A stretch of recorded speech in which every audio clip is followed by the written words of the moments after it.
104.5 The Team, your home for New York Jets football, which is probably the perfect reason to own NFL Red Zone. So you don't have to just watch that. We've got the host of the NFL Red Zone, Scott Hanson, with us right now on Twitter at Scott Hanson. Scott, this is my thing. If I was you, I think ADD would crush my soul. Like, you've got every game on every monitor. Do you go into the season already knowing that one's going to grab your attention over the rest? No, in fact, ADD is a benefit for watching and hosting NFL Red Zone, and here's why.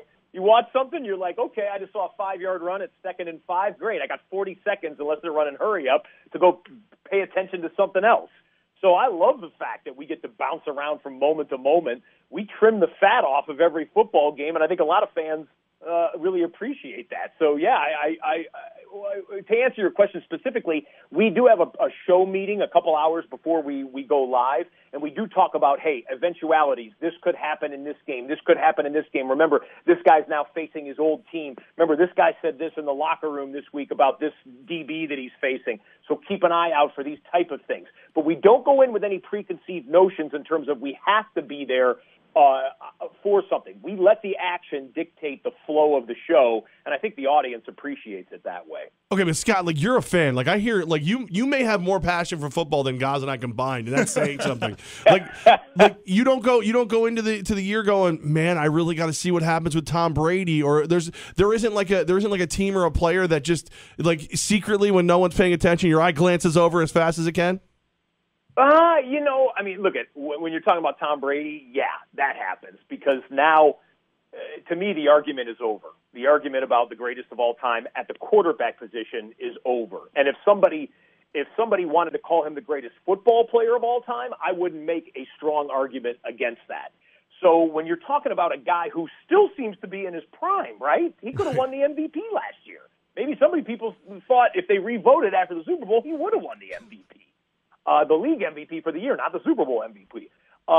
So when you get treated to something special like that, and if you don't have any horse in the race otherwise, look, there's a lot of Jets fans listening. I know they loathe Tom Brady, I'm sure, for a number of reasons. But if you get to see something special, I root for storylines. I root for drama. I don't have a favorite NFL team, so I root for great moments or controversial moments or key that you win or lose the game at this moment on this snap type situations. And if you're a fan of drama and of sports, why wouldn't you watch NFL Red Zone? Because you might see one if you're watching your local game. We're going to show you 9 of those moments throughout the day. Oh, it's the best thing ever, the NFL Red Zone. I swear by it. Every time we talk to you every year, I call you the Santa Claus of football because it feels like Christmas Day. Yeah, I remember. That's right, that first Sunday in the fall. And now fantasy football, Levack and I had our draft for work yesterday. I had the first pick. Levack had the 10th pick. If you're playing fantasy football, where do you want to be this year when it comes to drafting slots? Okay, so you went David Johnson. I did, yep. Okay, and then the 10th pick out of how many teams? Out of 12 teams, and I got Mike Evans. PPR. That's a nice PPR, and you got Mike Evans. Yes, sir. He was doing cartwheels. I want an invite to your league next year. Guys will let him slide that much. That's some talent on the back half. I play with guys and girls, men and women that are on NFL Network. So we all do this for a living. I actually have the 10th pick in 12 teams, we're actually full point PPR. And if Mike Evans would come to me there, I'd be more than happy with that. It's going to be an interesting fantasy season this year because a guy who would have been the first, second, or third pick in your draft is not going to play for half of the fantasy season in Ezekiel Elliott. Well, that's assuming that the appeal does not go his way and there's no diminishing his punishment there. So David Johnson, that's a team that some people think is on the slide. Le'Veon Bell, he's in a contract year, but he also seems disgruntled. Antonio Brown, can he just keep going with Ben the way that they have been going? That seems like it's a pretty good bet. Julio Jones, injury risk. Odell Beckham, got injured in the preseason. Those are considered to be the top 5 guys in fantasy, and there's question marks for each one of those guys.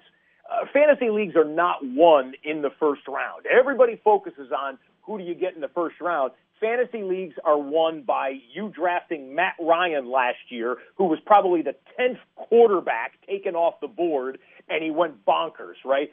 Fantasy leagues are won the year that you draft Jimmy Graham when people had only vaguely heard of Jimmy Graham, and he pops for 10 to 12 touchdowns. There's a guy sitting in the 6th, 7th, 8th round this year who's going to be a first-round pick in next year's fantasy draft.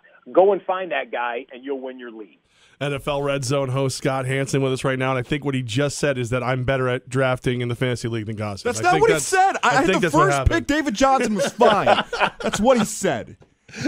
So you would have avoided. One of the beauties about NFL Red Zone is some people think they hear what I say and they turn it into whatever they want to, and then I hear about it on Twitter after the fact. You said so and such, and that's the way Twitter sounds to me a lot of times. That's the impression you said this, and I'm like, go check the tape, man. I didn't say that at all. You can hear that with your own ears, but I didn't say it. Scott, so I'll tell you what. Have me back on after one of the two of you wins your championship. Have me back on, and I'll come on to laud the champion. And blast the let's just call him the non-champion of the league. I look forward to you blasting Goz. I appreciate that. It's going to be great. In trouble. That's what's going to be going on there. Scott, you brought up Zeke and the suspension. So let's say the suspension holds up. Who hurts their team more in the beginning? Is it Zeke or is it Julian Edelman being out? Zeke. I mean, that guy. They're both tremendous talents. Don't get me wrong. But you look at, to answer your question, you look at who and how do those respective offenses replace. The Patriots have a track record of replacing wide receivers. Wes Welker went down with an ACL one year. Wes Welker departed the team, right? They find other people. Look at the starting wide receivers on all of Tom Brady's 5 Super Bowl championships. It's like 10 different guys, right? And they always find a way. You want a fantasy tip? Chris Hogan, to me, is the stock riser there. I know Brandon Cooks gets all the love and all the attention, and they say, oh, even more for Cooks now. Chris Hogan and Tom Brady have already seemed to have established something pretty quickly. In the very same quarter of the preseason game against the Lions that Edelman went down, Hogan caught 2 touchdowns in the very same quarter. I like Chris Hogan to step up, not necessarily be a 100-catch guy like Edelman could be penciled in for, but to be a guy to get a lot of looks in that offense and to get the 3rd or 4th best defensive back on the opposing team and be able to do some work against him. On the Zeke side, you just look at the raw numbers. You look at Darren McFadden is there, Alfred Morris is there in the backfield. For the Cowboys, they're still running behind one of, if not the best offensive line in football in the Dallas Cowboys. But the numbers still go down. Last year, when everyone was healthy and playing, and Zeke had his rookie of the year type season, he averaged something like 4.5 yards a carry. Everybody else on that offense that touched the football was like 3.1. Okay, and if you watch the preseason when Zeke sat for a lot of it, the first couple of games, they did not have that type of running success. So I think the Zeke departure hurts the Cowboys worse than the Edelman departure hurts the Pats. Let's get into the rookies this season. What rookies are likely to be in the end zone a lot on NFL Red Zone this fall? End zone is interesting. If you would have phrased that different, like to be big scorers in fantasy, I think Christian McCaffrey's the guy. I say if you're in a PPR league or a half-point PPR league for a running back, buy Christian McCaffrey stock. A lot of people are letting him slide into the 3rd or 4th round in some of their drafts. I think that's a heck of a value there from what I saw of him at Stanford and what I saw of him already in the preseason, no matter who was quarterbacking that team. I think, and obviously it's going to be Cam in the regular season, what I'm saying is the backup quarterbacks were able to find him on checkdowns, and he was able to do some neat things in space. And if you read some of the quotes out of Carolina Panthers training camp, they say none of our linebackers, and remember Luke Kuechly still plays there, Thomas Davis still plays there, none of our linebackers can check this kid one-on-one. And he seems to be able to run through the tackles, even though he only stands whatever it is, 5'10", and go 210 or whatever he is stature-wise. So I like Christian McCaffrey a lot. I don't know about the touchdown total, but in terms of the young kids, that's who I would target. Scott Hanson, he's the host of the NFL Red Zone, and he's joining us right now on 104.5 The Team. If I need to sing the praises anymore for Red Zone, here's why it's perfect. First of all, you got fantasy football like Scott laid out. We're radio hosts in Albany, so we're 2 hours from the Jets fans, Giants fans, New England fans, Buffalo Bills fans if they're East. And Levack, this story's true, and I think Scott will appreciate it. I'm recently engaged, and my now fiance, thank you, my now recent fiance has said, you need to order Red Zone. She's telling me so I can go away from her on Sunday. It's like, go over there with Scott on the TV. So if there's any other reasons why people need to get Red Zone, tell them why they need to order this for Sundays. Well, I would say this, based upon what I just heard. A, congratulations. B, you are marrying well if she told you to get Red Zone. And C, does she have any sisters? Can you send me photos? She's got 4 of them, and a lot are single. Whether she tells you to get Red Zone because she wants you to go away for 7 hours, or whether she tells you to get Red Zone because she wants to sit next to you and see the greatest thrill ride in pro football, either way is acceptable. Because if she can give you those 17 Sundays for 7 hours apiece, that's a woman right there in my mind.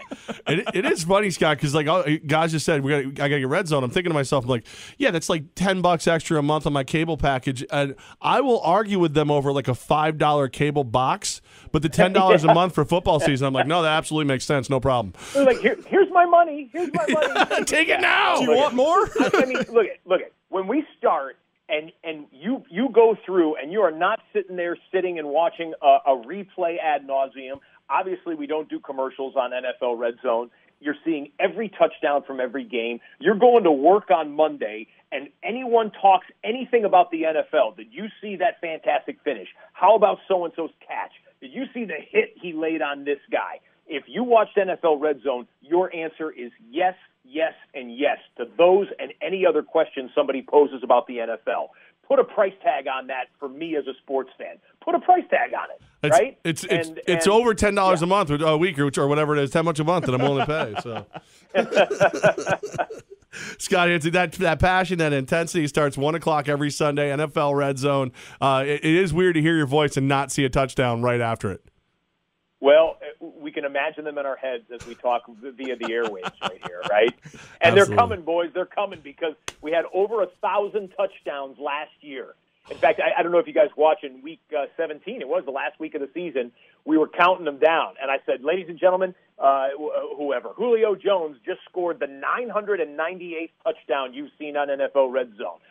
Odell Beckham just scored the 999th touchdown you've seen on NFL Red Zone. And I don't remember who scored the 1,000th. I should look that up. But when we hit 1,000, we had a little party there in the studio and everything. And I think we ended up with, 1,020 last year. So that's saying something. When you talk about the name of the game is scoring, fantasy football being the driver that it is for so many people's pro football passions, to see every one of those scores in real time as they happen, it's the best. I love it. If I wasn't hosting it, I'd be watching it. You just broke my heart again. Week 7, I'm a Raiders fan. Week 17, I was live in Denver, Raiders, Broncos. I would have given anything to change the channel or to switch to a different game.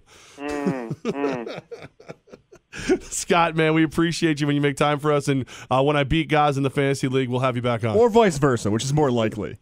Well, put it down. We'll put it in the books. And best of luck to both of you. I look forward to being your touchdown tour guide, as it were, through your fantasy season. Scott, thank you so much.